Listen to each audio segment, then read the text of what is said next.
My name is James Harris. I'm Head of Campaigns and Communications at Dignity in Dying. We've been formed in one guise or another since 1935. We've been in the form of Dignity in Dying for over 2 years now. What our campaign is about choice at the end of life and balancing that against necessary safeguards. So it's meeting the needs of the individual at the end of life and balancing that against the wishes of society. When you go on the website, I see that the main words that are to do with choice and dignity. So is that right? Are these the fundamental values that the organisation stands for? I think that death is a taboo subject. People don't like talking about dying. Quite understandably, people don't like to address their own death or that of those they love. When people do address it, when they've come across death of someone they loved, what they do know is that a good death, as far as that a death can be good, is often facilitated by choice. There's a lot of fear around dying, but what people want is control over that process as far as is feasibly possible. So we know that people do suffer at the end of life.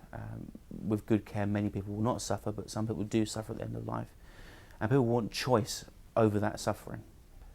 It seems ironic that on the one hand, as a society, we're investing huge resources in preventing suicide, particularly in medicine and in prison and in youth services.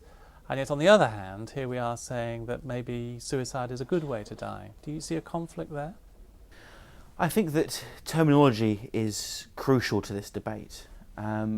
We always use the terminology assisted dying. Now, some people think that's semantic, some people think that we're trying to fluff up a difficult issue, but we actually think there's a difference.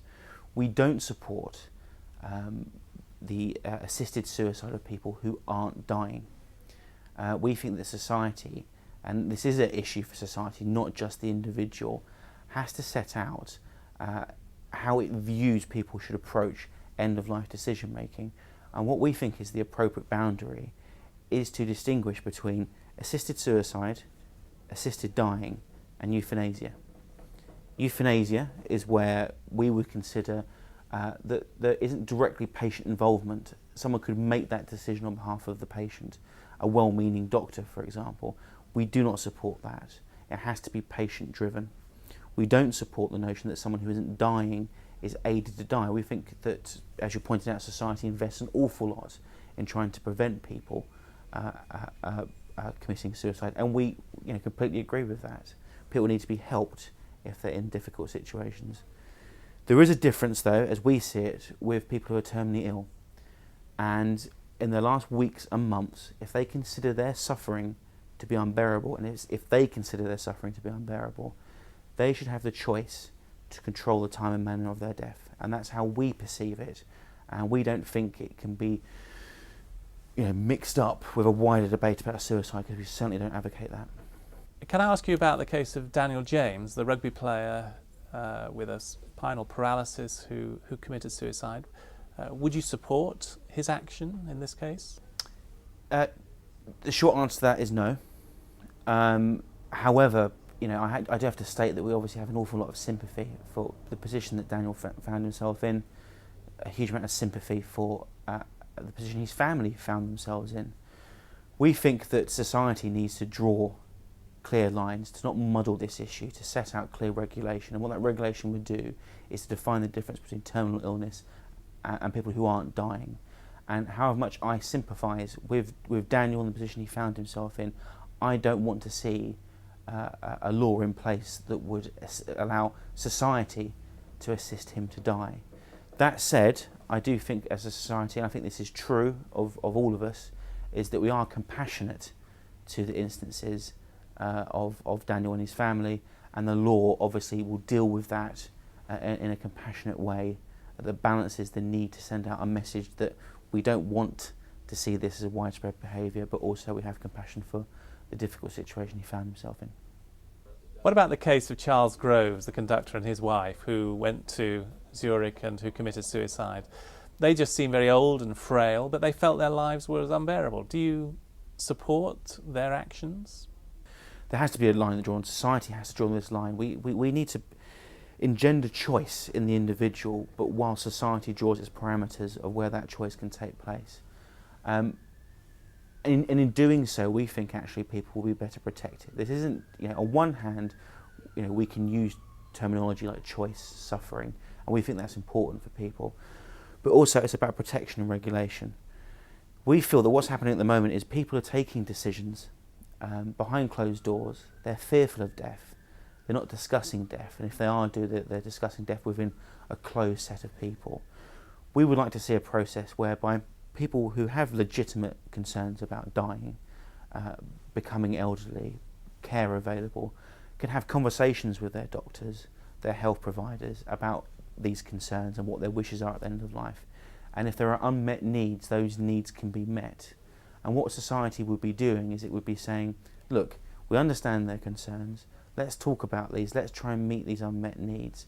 And in genuine cases where there are people who are dying and who are suffering and consider their suffering unbearable and have a persistent request to die, actually we will allow these people to have an assisted death.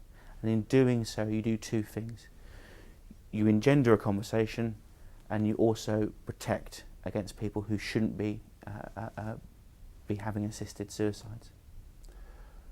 What about really elderly people who are approaching the end of their life? Maybe they feel there's a terrible burden on their relatives. Do you think that we should support their right to die? Is that a responsible way to die? No, me personally, I don't believe that people feeling they're a burden on society is a sufficient motive for assisted death. What it does raise a legitimate concern about was how would you have a system of safeguards that would, legitimately distinguish between irrational or concerns about end of life and rational concerns about end of life and suffering. My feeling is that to a degree, we have a system at the moment where people can refuse medical treatment end of life. That is their right.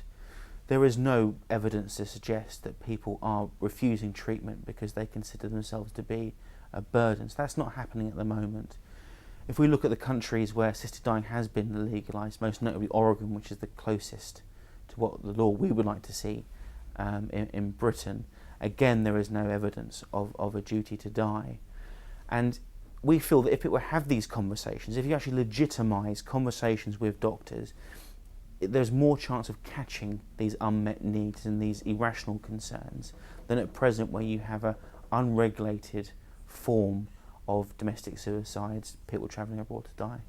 So there's that. I think people will be better protected. And I think what we also need to do is people who do have genuine concerns about a duty to die, we need to look at the evidence, but we also need to think about, are we creating a duty to suffer? We need to balance these two against each other.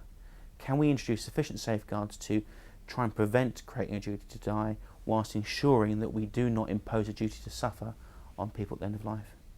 James, thanks very much.